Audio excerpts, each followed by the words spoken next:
Hi there, my name is Joe Basaha. I am a licensed Florida realtor. I work in the South Florida market covering Broward and Miami. A question that I get from a lot of clients is how to get started with Airbnb in South Florida. There's a lot of confusion, a lot of rules. It varies from city to city. So I like to break it down and just make it super simple, cut away all the fluff. So let's get into it. Really quick, I just have to say this disclaimer. I'm going to try to give you the most up-to-date, the most factual advice, but again, it's always your responsibility to do your due diligence and to engage the correct professional when it comes to any area of investing. So a question that I get asked a lot from my clients is they say, can I Airbnb this property? Or they send me a Zillow link and they ask me to look up and see if the property is eligible. But we really have to take a step back. I want everybody to zoom out so that we can really understand the four determining layers.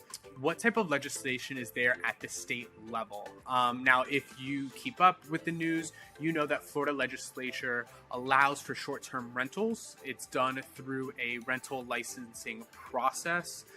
The way that you handle it is you go to the DBPR. It's a online process that you go through. You fill out a form, you make a payment for fees. From there, every county or city is going to ask you for that. So first, you have to handle your business with the state, and then you need to take into consideration the county. So the county manages all unincorporated areas. So therefore, the legislation applies to the specific county.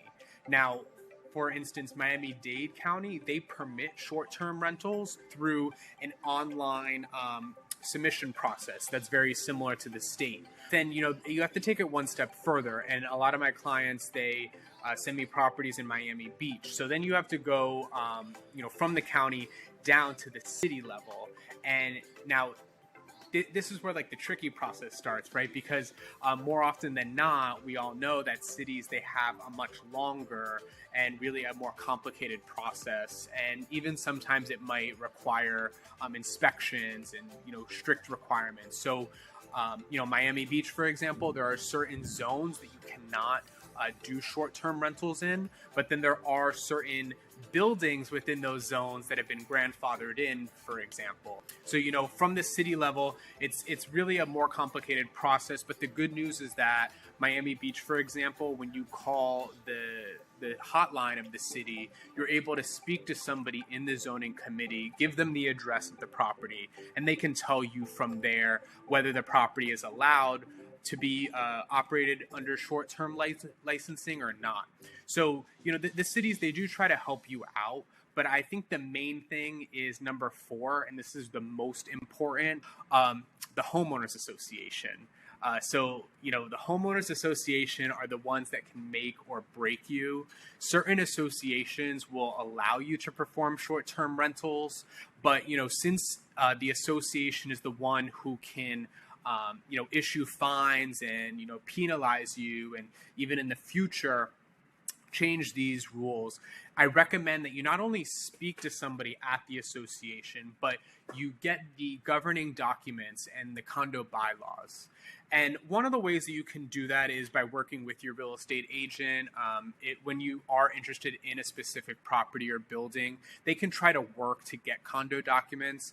But also keep in mind that a lot of these condos make money by charging for the copies. So they might charge the owner a $40 copy fee to get the bylaws if the owner, doesn't have it. They're usually given to the owners when they purchase the property, but sometimes people don't keep it. So how can we get condo documents if we have to go through that process? Well, in the condo rider, there is an option on paragraph 5, and option B states that the agreement is voidable by the buyer delivering written notice of the buyer's intention to cancel within 3 days after receiving the documents. So essentially, anytime that you buy a condo in the state of Florida, if it's new construction, you actually have a 15-day recession period. And then since it's a resale condo, you would have a 3-day right to cancel. So this is another lever that I've pulled for my clients where we're interested in a property, we're having some trouble getting documents or getting bylaws from the association. So we go through and we put in an offer and we submit a formal offer package. And then during this 3-day period, we can review the bylaws and make sure that the short-term rentals are okay. So you're probably wondering, how do I get started, or what are my next steps, or maybe this was a lot of information all at once. Well, no worries. I broke it down, made it super, super simple for you. So what I would say is if you're interested in Airbnb, pick the county first and start doing your research. We know that the state of Florida allows short-term rentals. You are going to go and you're going to apply to the state of Florida first, but next thing you're going to want to do is identify the county and do your research there, right? From the county, you're going to go and see what cities, maybe pick 2 or 3 cities that are interesting to you, or you could see yourself owning a property in, and do a little more research. So if you're looking in Miami Beach, you're definitely going to want to do some research there.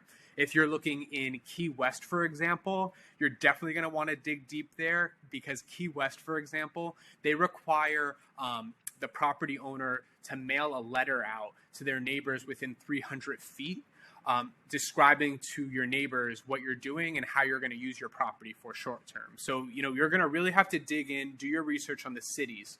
Once you have your cities, then is the time to engage your real estate agent.